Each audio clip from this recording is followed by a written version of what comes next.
Chair. Admiral, good to see you again. Thank you for everything. Sure.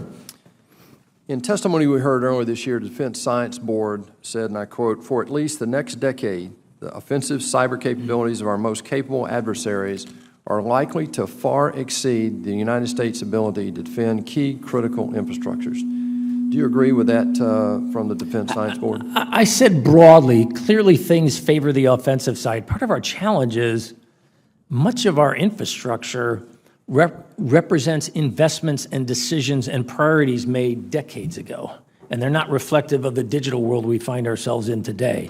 And the cost of replacing that fixed infrastructure is huge.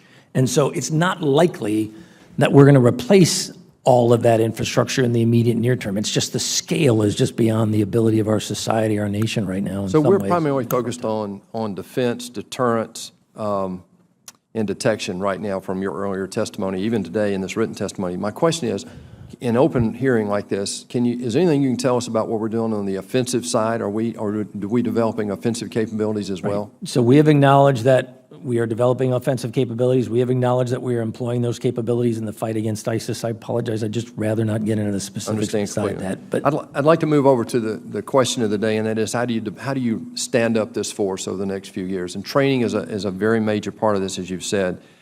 Between 2013 and 16, under Cybercom supervision, the Office of the Secretary of Defense and the Joint Staff were supposed to come to an agreement on a joint federated training program funded by the services for the training of cyber mission force. Can you update us on the status of that agreement and where we stand today on that? So we'll transition to that model in 18, the initial outfit, if you will, of the cyber mission force.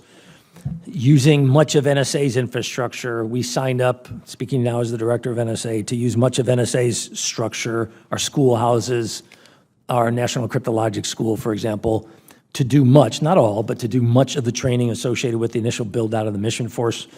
That build-out full operating capability is due to be completed, and we are on track for 30 September 2018. The agreement then was, at that point, responsibility for training and development, long-term sustainment of the force would transition to a service structure. We're on track to do that right now. So does that mean that each service would be responsible for developing their own cyber warriors? So what happens is we have a mandated training standard by position. Each service then oftentimes partnering. For example, right now there's Navy training in Pensacola that all the services use, for example, because we all then get together and say, so given this single common standard, given this single agreed-to qualification process, what's the best way across the department to make this work? What service has the best capacity, best capability? How do we manage throughput broadly? That's the only way to maximize this. Can you talk about, you mentioned context earlier, which is why you don't favor a unified force. Right. So can you talk about the integrated understand, service. I get it. So having some experience in large organizations, I'm concerned about that trade-off. There's a balance. Right. Yes, sir. We're in a crisis stage right now. I think you would agree with that with regard to our ability to detect and deter at this point. I understand long-term the ideal might be to have the service because of the context dimension. In the interim phase when we're in this crisis mode, though, do we have a sense that that might be counterproductive to our ability to stand up to the immediate threats?